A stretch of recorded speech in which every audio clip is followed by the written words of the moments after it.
ಸ್ವಾಗತ. ನಾನು ವಿಜಯಲಕ್ಷ್ಮಿ ಶಿಬರೂರು. ಸ್ನೇಹಿತರೆ, ಸರ್ಕಾರಿ ಆಸ್ಪತ್ರೆಗಳು ಬಡವರ ಪ್ರಾಣ ಉಳಿಸೋ ಹಾಗೂ ಬಡವರ ನೆಮ್ಮದಿಯನ್ನು ಉಳಿಸೋ ಸಂಜೀವಿನಿ ಕೇಂದ್ರ ಆಗಿರಬೇಕು. ಆದರೆ ನಮ್ಮ ರಾಜ್ಯದಲ್ಲಿರುವಂಥ ಕೆಲ ವೈದ್ಯಕೀಯ ಮಹಾವಿದ್ಯಾಲಯಗಳು ಅದರೊಳಗಿನ ನಿರ್ದೇಶಕರುಗಳು ನುಂಗುಬಾಕರಾಗಿ ಭ್ರಷ್ಟರಾಗಿ ಬಡವರ ಪ್ರಾಣಕ್ಕೆ ಕುತ್ತು ತರ್ತಾ ಇದ್ದಾರೆ.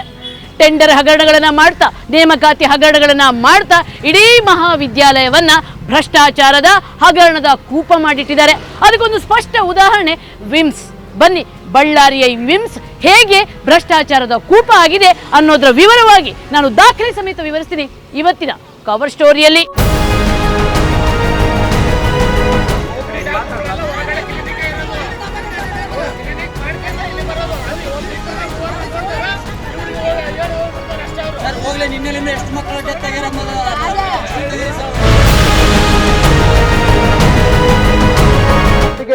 ಬ್ಲಡ್ ಟೆಸ್ಟ್ ಆಗಿರ್ಬೋದು, ಎಕ್ಸ್ರೇ ಆಗಿರ್ಬೋದು, ಬ್ಲಡ್ ಟೆಸ್ಟ್ ಕೂಡ ನಾನಲ್ಲಿ ಇದಕ್ಕೆ ಹೋದಾಗ ಬ್ಲಡ್ ಟೆಸ್ಟ್ ಕೂಡ ಪ್ರತಿಯೊಂದು ಯಾವುದು ನಮ್ಮ ಬಿಮ್ಸಲ್ಲಿ ಮಾಡಿಸಿದ್ದಂಥವಲ್ಲ, ಪ್ರತಿಯೊಂದು ಬ್ಲಡ್ ಟೆಸ್ಟ್ ಆಗಿರ್ಬೋದು ಅಲ್ಲಿ ಪ್ರೈವೇಟ್ ಆಗಿ ಯಾರು ಇರ್ತಾರೋ ಅವ್ರ ಹತ್ರ ಬ್ಲಡ್ ಟೆಸ್ಟ್ ಅನ್ನು ಡಾಕ್ಟರ್ಗಳು ಕಳಿಸ್ಕೊಟ್ಟು ಅವರಿಂದ ಕಿಕ್ ಬ್ಯಾಕ್ ಅನ್ನು ಇಸ್ಕೊಂಡು ದುಡ್ಡಕ್ಕೋಸ್ಕರ ಇವತ್ತಲ್ಲಿ ಟ್ರೀಟ್ಮೆಂಟ್ ಮಾಡ್ತಿದ್ದಾರೆ ಹೊರತು ಒಂದು ಪ್ರಾಣ ಉಳಿಸ್ಬೇಕಂತೇಳಿ ಆ ಬಳ್ಳಾರಿ ಬಿಮ್ಸ್ ಅಲ್ಲಿ ನಡೀತಾ ಇಲ್ಲ ಅಂತ ಹೇಳಲಿಕ್ಕೆ ಇಚ್ಛೆ ಪಡ್ತೀನಿ ಸ್ನೇಹಿತರೆ.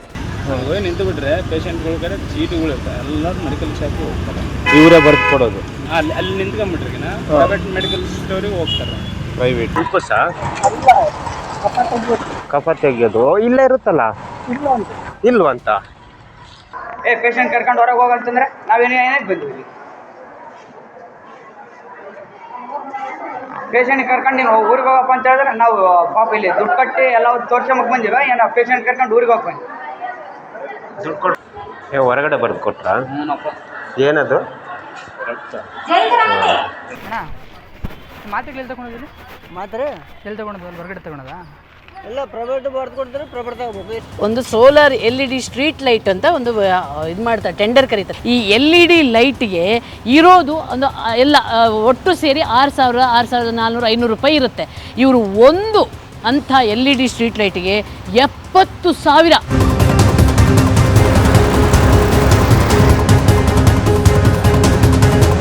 ಆ್ಯಂಟಿ ವೈರಸ್ ಕ್ಯಾಸ್ಪರ್ ಸ್ಕೈ ಅಂತೇಳಿ 3 ಡಿವೈಸ್ 1 ಕಂಪ್ಯೂಟರ್ 1 ಇಯರ್ ವಾರಂಟಿ. ಒಂದು ತೊಗೊಳಕ್ಕೆ ಹೋದರೆ ನಾವು 750 ಬರುತ್ತೆ. ಅದೇ ಆ್ಯಂಟಿ ವೈರಸ್ನ ಇವರು 4,200 ಅಂತ ಹೇಳಿಬಿಟ್ಟು 100 ಕ್ವಾಂಟಿಟಿಗೆ 4,20,000 ರೂಪಾಯಿ ಪ್ಲಸ್ GST 75,000, ಟೋಟಲ್ 4,95,600 ರೂಪೀಸ್.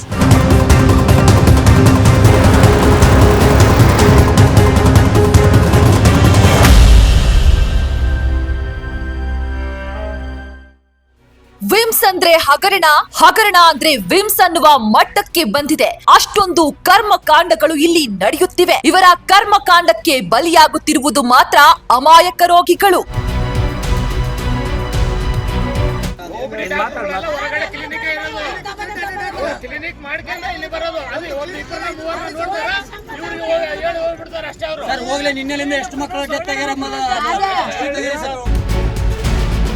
ಇಲ್ಲಿನ ಆಸ್ಪತ್ರೆಯ ಅವ್ಯವಸ್ಥೆಯ ಒಂದೆರಡು ಝಲಕ್ ನೋಡಿ.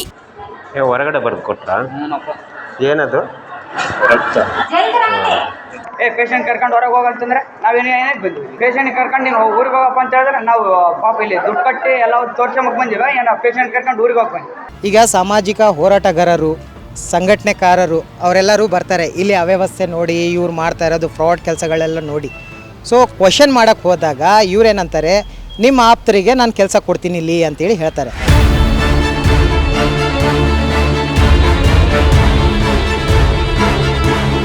ಇವು ಸ್ಯಾಂಪಲ್ಗಳಷ್ಟೇ. ವಿಮ್ಸ್ ನಿರ್ದೇಶಕ ಗಂಗಾಧರ ಗೌಡ ಹಾಗೂ ಇತರರು ಸೇರಿ ಮಾಡಿರುವ ಭ್ರಷ್ಟಾಚಾರಕ್ಕೆ ಮಿತಿಯೇ ಇಲ್ಲದಂತಾಗಿದೆ. ದೂರು ಕೊಟ್ರೆ ನೋ ರೆಸ್ಪಾನ್ಸ್. ಸ್ವತಃ ವೈದ್ಯಕೀಯ ಶಿಕ್ಷಣ ಸಚಿವ ಶರಣಪ್ರಕಾಶ್ ಪಾಟೀಲ್ರೆ ಈತನನ್ನ ಕಂಡಾಗ ಕೈಕಟ್ ಬಾಯ್ಮುಚ್. ಇಲ್ಲಿನ ಬ್ರಹ್ಮಾಂಡ ಭ್ರಷ್ಟಾಚಾರವನ್ನ ಬಯಲಿಗೆಳೆಯಲು ವಿಜಯ ಟೈಮ್ಸ್ ಸಾಕಷ್ಟು ದಾಖಲೆಗಳನ್ನ ಸಂಗ್ರಹಿಸಿದೆ.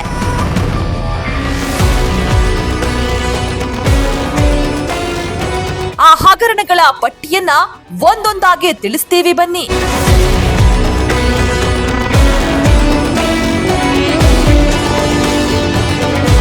ಈ ವಿಮ್ಸ್ ಅಲ್ಲಿ ಉಗ್ರಾಣ ಅನ್ನುವಂಥದ್ದು ಹಣ ಮಾಡುವ ಒಂದು ಖಜಾನೆ ಇದ್ದಾಗ, ಒಂದು ಇಲ್ಲಿನ ನಿರ್ದೇಶಕರುಗಳಿಗೆ ಅದೊಂಥರ ಗಣಿ ಇದ್ದ ಹಾಗೆ, ನಿಧಿ ಇದ್ದ ಹಾಗೆ. ಏನಂದ್ರೆ ಇಲ್ಲಿ ಏನು ಸಾರ್ವಜನಿಕರಿಗೆ ಔಷಧಿಗಳನ್ನು, ಸರ್ಜಿಕಲ್ ಇಕ್ವಿಪ್ಮೆಂಟ್ಗಳನ್ನು, ಉಪಕರಣಗಳನ್ನು ಏನು ಇಲ್ಲಿ ಖರೀದಿಸ್ತಾರೆ, ಟೆಂಡರ್ ಕರೀತಾರೆ. ಆ ಟೆಂಡರಲ್ಲಿ ಯಾವ ರೀತಿ ನಿಯಮಗಳನ್ನು ಗೋಲ್ಮಾಲ್ ಮಾಡಿಕೊಂಡು ಹಣ ಹೊಡಿತಾರೆ ಅನ್ನೋದಕ್ಕೆ ನಮ್ಮ ಹತ್ರ ಇಷ್ಟೊಂದು ಸಾಕ್ಷಿಗಳಿವೆ. ಇಲ್ಲಿ ಇರೋದು ಒಂದು 2 ರೂಪಾಯಿ ಒಂದು ಯಾವುದೇ ಒಂದಕ್ಕೆ ಪ್ರೈಸ್ ಇದ್ದರೆ 200 ರೂಪಾಯಿ, 300 ರೂಪಾಯಿ, ಅಂದರೆ ಡಬಲ್ ಅಲ್ಲ 100 ಪಟ್ಟು ಹೆಚ್ಚು ಬಿಲ್ ಹಾಕ್ಕೊಂಡು ಈ ರೀತಿ ಸಾರ್ವಜನಿಕರ ಹಣವನ್ನು ಪೋಲು ಮಾಡಿಕೊಂಡು, ಅಂದರೆ ಪೋಲೇನು ಗುಳುಂ ಮಾಡಿಕೊಂಡು ಇಲ್ಲಿ ಉಪಕರಣಗಳನ್ನು ಪರ್ಚೇಸ್ ಮಾಡ್ತಾರೆ. ಇದಕ್ಕೆ ಸಂಗ್ರಹಿಸಿದಂಥ ದಾಖಲೆಗಳು ಇಷ್ಟಿವೆ ನೋಡಿ. ಇಲ್ಲೊಂದು ಸೋಲಾರ್ LED ಸ್ಟ್ರೀಟ್ ಲೈಟ್ ಅಂತ ಇದು ಮಾಡ್ತಾರೆ, ಟೆಂಡರ್ ಕರೀತಾರೆ. ಏನಂದರೆ ಇಲ್ಲಿ ನಿರ್ದೇಶಕರಿಗೆ 5 ಲಕ್ಷದವರೆಗೆ ಯಾವುದೇ ಟೆಂಡರ್ ಕರೆಯದೆ ನೇರವಾಗಿ ಪರ್ಚೇಸ್ ಮಾಡುವಂಥ ಒಂದು ಅಧಿಕಾರವನ್ನು ಕೊಡಲಾಗಿದೆ.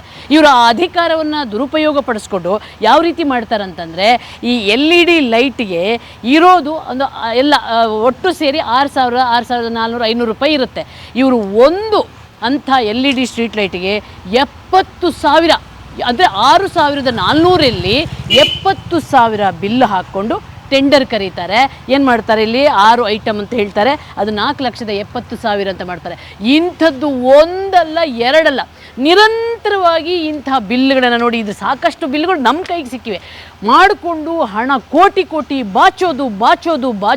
ಯಾರಪ್ಪನ ಹಣ ಬಾಚೋದು? ಇವರು ಬಾಚೋದು ನಮ್ಮ ತೆರಿಗೆ ಹಣವನ್ನು ಬಾಚೋದು. KTPP ಆಕ್ಟ್ ನಿಯಮ ಉಲ್ಲಂಘನೆ ಮಾಡಿಬಿಟ್ಟು ಒಂದೇ ತಿಂಗಳಲ್ಲಿ 30ರಿಂದ 40 ಲಕ್ಷವರೆಗೆ ಕೊಟೇಶನ್ಗಳಿಂದ ಖರೀದಿ ಮಾಡ್ತಿದ್ದಾರೆ. ಅದು ಯಾಕಂತ ಹೇಳಿದ್ರೆ ಅವ್ರದ್ದೇ ಒಂದು ಆಪ್ತರ ಫರ್ಮ್ಸ್ ಇಟ್ಕೊಂಡು ಅವರಿಗೆ ಆದೇಶ ಕೊಡಕ್ಕೆ ಇವ್ರಿಗೂ ಲಾಭ ಇರುತ್ತೆ, ಅವ್ರಿಗೂ ಲಾಭ ಇರುತ್ತೆ ಅಂತ ಕಾರಣಕ್ಕೆ. ಈಗ ಉದಾಹರಣೆಗೆ ನಾನು ಹೇಳ್ಬೇಕಂತ ಹೇಳಿದ್ರೆ, ಇದರಲ್ಲಿ ಒಂದು ಆಂಟಿ ವೈರಸ್ ಕ್ಯಾಸ್ಪರ್ ಸ್ಕೈ ಅಂತೇಳಿ 3 device 1 computer 1 year warranty. So ಇದಕ್ಕೆ ಇವರು 100 ಕ್ವಾಂಟಿಟಿ ತೊಗೊತಾರೆ. ಸೊ ಆ ಮಾರ್ಕೆಟ್ ಪ್ರೈಸ್ ಬಂದ್ಬಿಟ್ಟು ಒಂದು ತೊಗೊಳಕ್ಕೆ ಹೋದರೆ ನಾವು 750 ಬರುತ್ತೆ. ಇದೇ ಬಾಲಾಜಿ ಕಂಪ್ಯೂಟರ್ಸ್ ಬಳ್ಳಾರಿಯಲ್ಲೇ ಇದೆ, 750, same company, same warranty.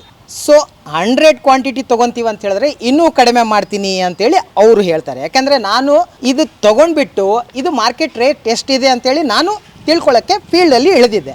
So ಅದರ ಕೊಟೇಶನ್ ಕೂಡ ಇದೆ ನನ್ನ ಹತ್ರ. 750 ನೀವು 100 ಕ್ವಾಂಟಿಟಿ ತೊಗೊತೀನಿ ಅಂತ ಹೇಳಿದ್ರೆ ನಾನು ಇನ್ನೂ ಕಡಿಮೆ ಮಾಡಿ 650ಗೆ ಕೊಡ್ತೀನಿ ಅಂತೇಳಿ. ಅದೇ ಆ್ಯಂಟಿ ವೈರಸ್ನ ಇವರು 4,200 ಅಂತ ಹೇಳಿಬಿಟ್ಟು 100 ಕ್ವಾಂಟಿಟಿಗೆ 4,20,000 ರೂಪಾಯಿ ಪ್ಲಸ್ GST 75,000, ಟೋಟಲ್ 4,95,600 ರೂಪೀಸ್. 650 ಎಲ್ಲಿ 4,200 ಆ ಥರ 1:10, 20 ಇವ್ರ ಮನಸ್ಸಿಗೆ ಬಂದೆ ಹಾಗೆ ಇವರು ಖರೀದಿ ಮಾಡ್ತಾರೆ. ಈಗ ಫಾರ್ ಎಕ್ಸಾಂಪಲ್ ಇನ್ನೊಂದು ಕೊಡ್ಬೇಕಂತ ಹೇಳಿದ್ರೆ ಇದರಲ್ಲಿದೆ ಬ್ಲೂ ಬೆಡ್ಶೀಟ್ 1,100 ಕ್ವಾಂಟಿಟಿ ತೊಗೊತಾರೆ. ಸೊ ಒರಿಜಿನಲ್ ಕ್ವಾಲಿಟಿ ತೊಗೊಂಡ್ರು ಕೂಡ 150 to 200 ಸಿಗುತ್ತೆ. ಇವ್ರು ಅದೇ ಇದಕ್ಕೆ 400 ಆಗಿಬಿಟ್ಟು 4,40,000 ಪ್ಲಸ್ GST 50, 4,92,800. ಅಂದರೆ 5 ಲಕ್ಷವರೆಗೆ ಬರಬೇಕು. ಏನು ಮಾಡಿದ್ರು 5 ಲಕ್ಷವರೆಗೆ ಬರಬಹುದು ಅಂತೇಳಿ.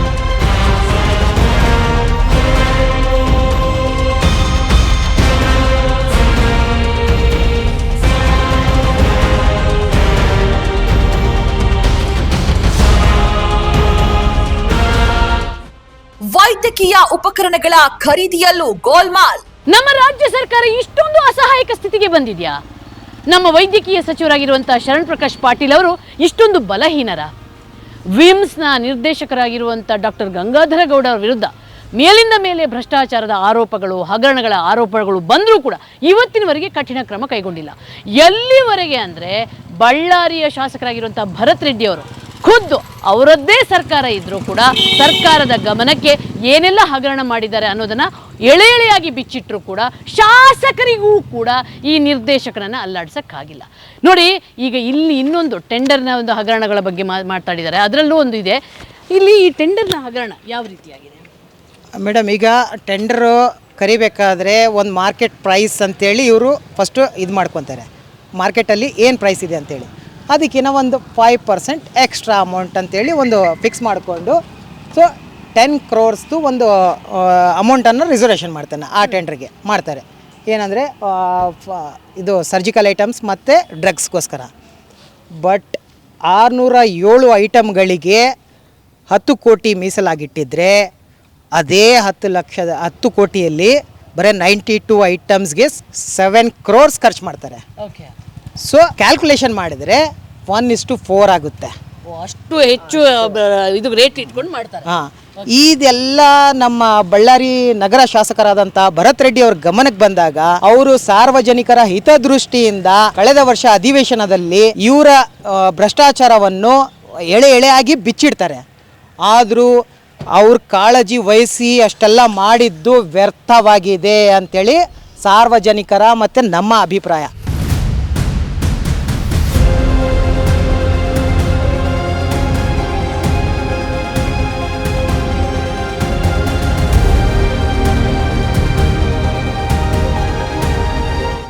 ಕಟ್ಟಡ ನೆಲಸಮ ಕಾಮಗಾರಿಯಲ್ಲೂ ಗುಳು.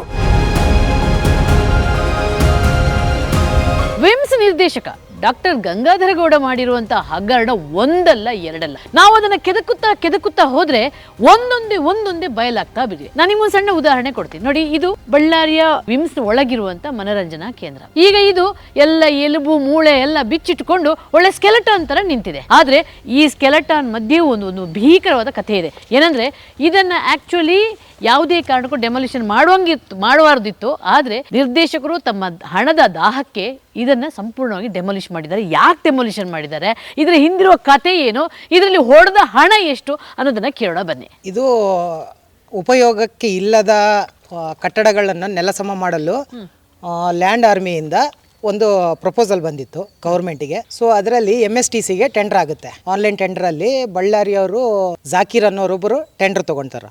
ಆನ್ಲೈನ್ ಬಿಡ್ಡಲ್ಲಿ 1 ಕೋಟಿ ಸಮಥಿಂಗ್ಗೆ ತೊಗೊತಾರೆ. ಅದರಲ್ಲಿ MCH ಬಿಲ್ಡಿಂಗ್, ಓಲ್ಡ್ ಬಿಲ್ಡಿಂಗ್ ಒಂದು, ಆಮೇಲೆ ಬಾಯ್ಸ್ ಹಾಸ್ಟೆಲ್ ಒಂದು 16th ಬ್ಲಾಕ್, ಆಮೇಲೆ 48 D ಗ್ರೂಪ್ ಕ್ವಾರ್ಟರ್ಸ್ಗಳು, ಈ ಬಿಲ್ಡಿಂಗ್ಗಳಿಗೆ ಟೆಂಡರ್ ಆಗುತ್ತೆ. ಬಟ್ ನಿರ್ದೇಶಕರು ತನ್ನ ಹಣದ ಆಸೆಗೋಸ್ಕರ ಈ ಮನೋರಂಜನಾ ಕೇಂದ್ರ ಮತ್ತೆ ಆಫೀಸರ್ಸ್ ಬಿ ಟೈಪ್ ಕ್ವಾರ್ಟರ್ಸ್, ಬ್ರಿಟಿಷರ್ ಕಾಲದ್ದು ಟೀಕ್ ವುಡ್ಸು, ಬೆಳೆ ಬಾಳುವಂತಹ ವಸ್ತುಗಳಿದ್ವು, ಅದನ್ನ ಮಾರ್ಕೊಂಡು ತಿಂದಿದ್ದಾರೆ. ಇಲ್ಲಿಗಲ್ ಆಗಿ ಡೆಮಾಲಿಷನ್ ಮಾಡಿ ಈ ವಸ್ತುಗಳನ್ನ ರಫ್ತು ಮಾಡಿದ್ದಾರೆ ಇಲ್ಲಿಂದ. ಆದರೆ ನೋಡಿ, ಒಬ್ಬ ನಿರ್ದೇಶಕನಾಗಿರುವವನು ಇಲ್ಲಿ ಎಷ್ಟು ವರ್ಷಗಳಿಂದ ಒಳ್ಳೆ ಜಂಡ ಹೂಡಿ ಕೂತಿದ್ದಾರೆ. ಎಷ್ಟೇ ಹಗರಣಗಳು, ನಿಮಗೆ ಬಳ್ಳಾರಿ ವಿಮ್ಸ್ನ ಕತೆ ಎಲ್ಲ ಗೊತ್ತು. ಎಷ್ಟೊಂದು ಗರ್ಭಿಣಿಯರು, ಬಾಣಂತಿಯರ ಸಾವಾಯಿತು. ಎಲ್ಲವೂ ಆದರೂ ಕೂಡ ಎಲ್ಲೂ ಕೂಡ ನಿರ್ದೇಶಕನ ಮೇಲೆ ಯಾವುದೇ ಆರೋಪ ಬರದ ಹಾಗೆ ಅವರು ಏನು ತನಿಖೆಯ ಹಾದಿಯನ್ನು ತಪ್ಪಿಸ್ಕೊಳ್ತಾ ತಾನು ಭರ್ಜರಿಯಾಗಿ ಕೂತಿದ್ದಾರೆ. ಯಾಕಂದರೆ ಎಲ್ಲವೂ ಕೂಡ ಹಣದ ಮಹಿಮೆ. ನಮ್ಮ ಸಚಿವರಾಗಲಿ, ನಮ್ಮ ಕಾರ್ಯದರ್ಶಿಗಳಾಗಲಿ, ಯಾರೇ ಹಿರಿಯ ಅಧಿಕಾರಿಗಳಿಗೆ ಎಲ್ಲರಿಗೂ ಕೂಡ ಲಂಚ ತಿನ್ನಿಸಿ ಇಲ್ಲಿ ವಿಮ್ಸ್ ಅನ್ನ ಒಂದು ಹಗರಣದ ಕೂಪ ಮಾಡಿ ಕೂತಿದ್ದಾರೆ.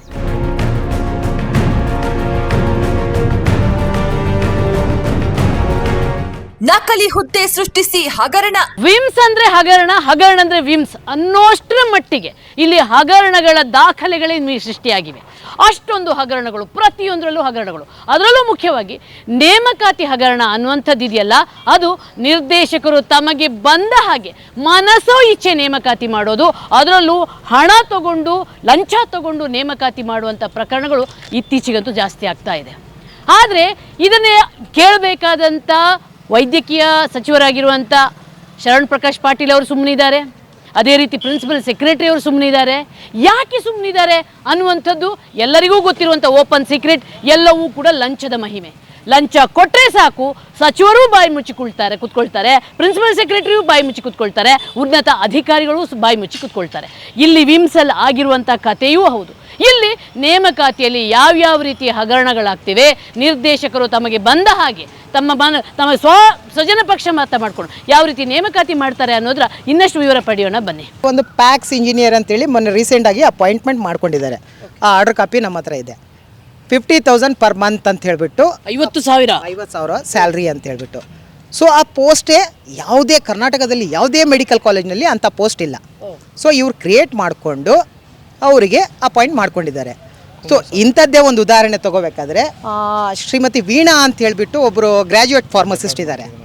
ಅವ್ರು ಬಂದ್ಬಿಟ್ಟು ಕೋವಿಡ್ ಸಮಯದಲ್ಲಿ DC ಆಫೀಸಿಂದ ಕಾಂಟ್ರಾಕ್ಟ್ ಬೇಸ್, ಕೋವಿಡ್ ಸಲುವಾಗಿ ಕಾಂಟ್ರಾಕ್ಟ್ ಬೇಸಲ್ಲಿ ಫಾರ್ಮಸಿಸ್ಟ್ ಆಗಿ ಸೇರ್ಕೊಂಡಿದ್ರು. ಸೊ ಇವ್ರು ಏನು ಮಾಡಿದ್ದಾರೆ, ಆಮೇಲೆ ಬರ್ತಾ ಅವರಿಗೆ ಇನ್ಸೋರ್ಸ್ ಆಗಿ ಗ್ರ್ಯಾಜುಯೇಟ್ ಫಾರ್ಮಸಿಸ್ಟ್ ಪೋಸ್ಟ್ ಕೊಟ್ಟಿದ್ದಾರೆ. ಬಟ್ ಇಲ್ಲಿ already 2 graduate pharmacist selected post ಇದೆ, ಗವರ್ಮೆಂಟ್ ಇಂದ ಅಪಾಯಿಂಟ್ ಆಗಿರುವಂತಹ ಅಧಿಕಾರಿಗಳಿದ್ದಾರೆ. ಆದ್ರೂ ಆ ಪೋಸ್ಟ್ ಇಲ್ಲ ಅಂದ್ರೂ ಕೂಡ ಇವ್ರು ಆ ಪೋಸ್ಟ್ ನ ಕೊಟ್ಬಿಟ್ಟು ಅವ್ರ ಮುಖಾಂತರ ಎಲ್ಲ ಟೆಂಡರ್ ಪ್ರಕ್ರಿಯೆಗಳನ್ನ, ಕೊಟೇಶನ್ ಪ್ರಕ್ರಿಯೆಗಳನ್ನ ಮಾಡಿಸ್ತಾ ಇದ್ದಾರೆ.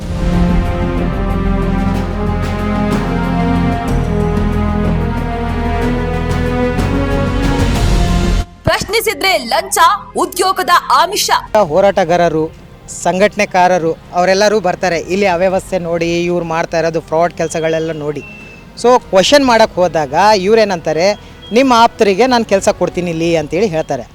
ಸೊ ನಾನು ಎಲ್ಲರಿಗೂ ಅದೇ ರೀತಿನಲ್ಲಿ ಹೇಳಲ್ಲ, ಸ್ವಲ್ಪ ಜನ. ಈಗ ಆಯಿತು, ಸರ್ಕಾರ ಏನು ಆ್ಯಕ್ಷನ್ ತೊಗೊತಾ ಇಲ್ಲ, ಸೊ ನಮ್ಮ ಕಡೆಯಿಂದ ಒಂದು 4 ಜನಕ್ಕೆ ಹೆಲ್ಪ್ ಆಗಲಿ ಅಂತೇಳಿ ಅವರು ಕೆಲಸಕ್ಕೆ ಸೇರ್ತಾರೆ. ಬಟ್ ಇಲ್ಲಿ ಆ ಪೋಸ್ಟೇ ಇರಲ್ಲ, ಇವ್ರು ತೊಗೊಂಡು ಸರ್ಕಾರಕ್ಕೆ ನಷ್ಟ ಉಂಟು ಮಾಡ್ತಿದ್ದಾರೆ. ಗೌರ್ಮೆಂಟಿಂದ ಅಪಾಯಿಂಟ್ ಆಗಿರುವಂಥ ಅಧಿಕಾರಿಗಳಿದ್ದಾರೆ, ಆದರೂ ಆ ಪೋಸ್ಟ್ ಇಲ್ಲಾಂದರೂ ಕೂಡ ಇವ್ರು ಆ ಪೋಸ್ಟನ್ನು ಕೊಟ್ಬಿಟ್ಟು ಅವ್ರ ಮುಖಾಂತರ ಎಲ್ಲ ಟೆಂಡರ್ ಪ್ರಕ್ರಿಯೆಗಳನ್ನು, ಕೊಟೇಶನ್ ಪ್ರಕ್ರಿಯೆಗಳನ್ನ ಮಾಡಿಸ್ತಾ ಇದ್ದಾರೆ. ಅಂದರೆ ಯಾರು ಸರ್ಕಾರ ನೇಮಕಾತಿ ಮಾಡಿದೆ ಅವರಿಗೆ ಅಧಿಕಾರ ಕೊಡ್ತಾ ಇಲ್ಲ, ಯಾರು ಇವರು ನೇಮಕಾತಿ ಮಾಡಿದ್ದಾರೆ ಅವರಿಗೆ ಅದೇ ಟೆಂಡರ್ ಪ್ರಕ್ರಿಯೆ ಅದು ಇದು ಅಂತ ಹೇಳಿಬಿಟ್ಟು ಇದು ಮಾಡಿ. ಬಟ್ ಅವರು ಎಲ್ಲೂ ಛೋಟಾ ಸಿಗ್ನೇಚರ್ ಮಾಡಲ್ಲ. ಸೊ ಇವರು ಮೇಲಧಿಕಾರಿಗಳನ್ನೇ ಛೋಟಾ ಸಿಗ್ನೇಚರು ಅದು ಇದು ಅಂತೇಳಿ ಮಾಡಿಸ್ಕೊತಾರೆ. ಈಗ ಹೈಯರ್ ಅಥಾರಿಟಿ ಹೇಳ್ದಂಗೆ ಪಾಪ ಕೆಳಗಿನ ಅಧಿಕಾರಿಗಳು ಕೇಳಬೇಕಾಗುತ್ತೆ. ಸೊ ಇವ್ರು ಯಾರು ಮಾಡಲ್ಲ ಅಂತೇಳಿ ಎದುರು ಬಂದಾಗ ಅವರಿಗೆ ಇವ್ರು ಟಾರ್ಗೆಟ್ ಮಾಡ್ತಾರೆ. ಪ್ರಶ್ನೆ ಮಾಡಿದ್ರೆ ಇಲ್ಲಿ ಲಂಚದ ಆಮಿಷಗಳನ್ನು ಕೊಡ್ತಾರೆ, ಜೊತೆಗೆ ಅಕ್ರಮವಾಗಿ ಕೆಲಸಗಳನ್ನು ಕೊಟ್ಟು ನೇಮಕಾತಿಗಳನ್ನು ಕೊಟ್ಟು ಸರ್ಕಾರದ ಬೊಕ್ಕಸಕ್ಕೆ ಏನು ನಷ್ಟ ಉಂಟು ಮಾಡುವಂಥ ಕೆಲಸಗಳನ್ನು ಮಾಡ್ತಿದ್ದಾರೆ. ಅಂದರೆ ನಿರ್ದೇಶಕರು ತಾನು ಆಡಿದ ಆಟಗಳನ್ನೆಲ್ಲ ಆಡ್ಬೋದಾ ಅನ್ನುವಂಥ ಪ್ರಶ್ನೆ. ಆಮೇಲೆ ಈ ನಿರ್ದೇಶಕರು ಎಷ್ಟು ವರ್ಷದಿಂದ ಇದ್ದಾರೆ? ಇವರು ಬಂದು 4 ವರ್ಷ ಆಗಿದೆ.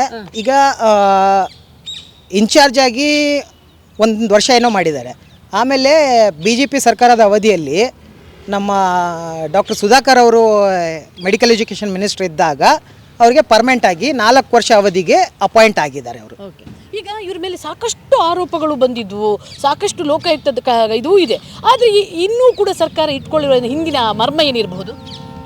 ಅದು ಅವ್ರಿಗೆ ಗೊತ್ತಾಗುತ್ತೆ ಮೇಡಮ್. ಅಲ್ಲ, ನೀವೇ ಕಂಪ್ಲೇಂಟ್ಗಳನ್ನು ಕೊಟ್ಟಿದ್ದೀರಿ? ನಾನೇ ಕಂಪ್ಲೇಂಟ್ ಕೊಟ್ಟಿದ್ದೀನಿ, ಬಟ್ ಇದುವರೆಗೆ ಏನೂ ಆ್ಯಕ್ಷನ್ ಆಗಿಲ್ಲ. ನಾನು ಖುದ್ದು ಹೋಗಿ ಮೆಡಿಕಲ್ ಎಜುಕೇಷನ್ ಮಿನಿಸ್ಟರ್ ನಮ್ಮ ಪಾಟೀಲ್ ಸರ್ ಅವ್ರಿಗೂ ಗಮನಕ್ಕೆ ತಂದಿದ್ದೀನಿ. ಆಮೇಲೆ ಬಳ್ಳಾರಿಗೆ ಅವ್ರು ಬಂದಾಗ ಅವ್ರ ಮುಂದೆನೂ ಹೇಳಿದ್ದೀನಿ. ಡೈರೆಕ್ಟರ್ ಅವ್ರು ನಿಂತ್ಕೊಂಡಿದ್ರು ಅದೇ ಸಮಯದಲ್ಲಿ, ಸರ್ ನಿಮ್ಮ ಹತ್ರ ಬಂದಿದ್ದೆ ನಾನು ಈ ಕಂಪ್ಲೇಂಟ್ಸ್ ತೊಗೊಂಡು, ಎದುರಿಗೆದಾರ ನೋಡ್ರಿ ಸರ್ ನೀವು ಮಾತಾಡ್ರಿ ಇವ್ರಿಗೆ ಅಂತೇಳಿ. ನಾನು ಹೋಗಿ ಮಾತಾಡ್ತೀನಿ ರೀ, ಅವ್ರದ್ದು ಇದೇ ಕಂಪ್ಲೇಂಟ್ಸು ನನ್ನ ಗಮನಕ್ಕೆ ಬಂದಿದೆ, ನಾನು ಮಾಡ್ತೀನಿ ಅಂತೇಳಿ ಹೇಳಿದ್ದಾರೆ, ಆಶ್ವಾಸನೆ ಅಂತ ಕೊಟ್ಟಿದ್ದಾರೆ. ಬಟ್ ಇದುವರೆಗೆ ಏನೂ ಆಗಿಲ್ಲ. ಸಚಿವರೇ, ನೀವು ಬರೀ ಆಶ್ವಾಸನೆಗಳನ್ನಷ್ಟೇ ಯಾಕೆ ಕೊಡ್ತೀರಾ? ಇಲ್ಲಿ ಇವರ ವಿರುದ್ಧ ಲೋಕಾಯುಕ್ತ ಕಂಪ್ಲೇಂಟ್ಗಳಾಗಿವೆ, ಇಷ್ಟೊಂದು ನಿಯಮಬಾಹಿರವಾಗಿ ಟೆಂಡರ್ಗಳನ್ನು ಕರೆಯೋದು, ನೇಮಕಾತಿಗಳನ್ನು ಮಾಡೋದು, ಇಷ್ಟೊಂದು ಹಗರಣಗಳನ್ನು ಮಾಡಿದ್ರು ಕೂಡ ಯಾಕೆ ಇಂಥ ಭ್ರಷ್ಟ ನಿರ್ದೇಶಕರನ್ನು ಇನ್ನೂ ವಿಮ್ಸ್ ಒಳಗೆ ಇಟ್ಟಿದ್ದೀರಿ ಅನ್ನುವಂಥ ಪ್ರಶ್ನೆ ನಮ್ಮದು.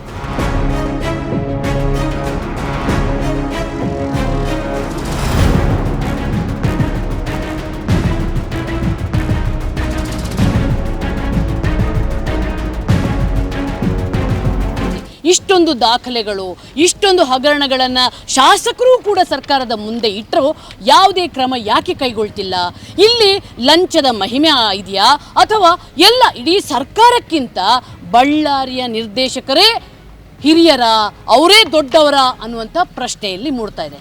ಮುಖ್ಯಮಂತ್ರಿಗಳೇ, ಈಗ ನೀವಾದರೂ ಈ ಎಲ್ಲ ಹಗರಣಗಳ ಕಡೆ ಗಮನ ಹರಿಸಿ ಇಲ್ಲಿ ನಡೀತಿರುವಂಥ ಹಗರಣಗಳ ಕೂಲಂಕುಷ ತನಿಖೆಯಾಗಿ ಇಲ್ಲಿ ಬಡವರ ಪ್ರಾಣ ಉಳಿಸಬೇಕಾಗಿದೆ. ಯಾಕಂದರೆ ಇಲ್ಲಿ ಬಡವರ ಪ್ರಾಣ ಸಾಕಷ್ಟು ಬಾರಿ ಹೋಗಿದೆ. ಬಾಣಂತಿಯರಿಗೆ ಆಗಿರುವಂಥ ಹಗರಣಗಳು ನಿಮಗೆ ಬೆಳಕಿಗೆ ಬಂದಿದೆ. ಹಾಗಾಗಿ ಆದಷ್ಟು ಬೇಗ ಇದರ ವಿರುದ್ಧ ಕ್ರಮ ಕೈಗೊಂಡು ತನಿಖೆಗೆ ಆದೇಶ ಕೊಟ್ಟು ತಪ್ಪಿತಸ್ಥರಿದ್ದರೆ ಅವರಿಗೆ ಕಠಿಣ ಶಿಕ್ಷೆ ಕೊಡಿ ಅನ್ನುವಂಥದ್ದೇ ವಿಜಯ್ ಟೈಮ್ಸ್ ಆಗ್ರಹ ಆಗಿದೆ. ಇದು ಈ ಹೊತ್ತಿನ ಕವರ್ ಸ್ಟೋರಿ. ಮುಂದೊಂದು ಸ್ಫೋಟಕ ಸುದ್ದಿಯೊಂದಿಗೆ ಮತ್ತೆ ಬರ್ತೀನಿ. ಅಲ್ಲಿವರೆಗೆ ನಿಮ್ಮ ಸುತ್ತಮುತ್ತಲ ಏನಾದರೂ ಅಕ್ರಮ, ಅನಾಚಾರ, ಭ್ರಷ್ಟಾಚಾರ ನಡೀತಿದ್ರೆ ನಮ್ಮನ್ನು ಸಂಪರ್ಕಿಸಿ. ಸ್ನೇಹಿತರೆ, ವಿಜಯ್ ಟೈಮ್ಸ್ ನಿರಂತರವಾಗಿ ಹಗರಣಗಳ ವಿರುದ್ಧ ಹೋರಾಟ ಮಾಡ್ತಾನೇ ಇರುತ್ತೆ. ಅದಕ್ಕೆ ನಿಮ್ಮ ಸಹಕಾರ ಅಂತೂ ಇದ್ದೇ ಇರುತ್ತೆ. ನಮಗೆ ಸ್ಫೂರ್ತಿಯಾಗಿ ನೀವು ನಿಮ್ಮದೇ ನಿಂತಿರ್ತೀರಿ. ಅದರ ಜೊತೆಗೆ ನಾವು ಯಾರಿಗೂ ಹೆದರದೆ, ಯಾರಿಗೂ ಅಂಜದೆ, ನಾವು ಎಲ್ಲೂ ಮುಲಾಜಿಗೆ ಒಳಗಾಗದೆ ದಿಟ್ಟವಾಗಿ ಹೋರಾಟ ಮಾಡಬೇಕಾದ್ರೆ ನಿಮ್ಮ ಆರ್ಥಿಕ ಸಹಕಾರವನ್ನು ಕೇಳ್ತಾ ಇದ್ದೀವಿ. ದಿನಕ್ಕೆ ₹1 ಅಂದರೆ ವರ್ಷಕ್ಕೆ ಕನಿಷ್ಠ ₹365 ಕೊಟ್ಟು ನಮಗೆ ಸಹಕಾರ ಕೊಡಿ.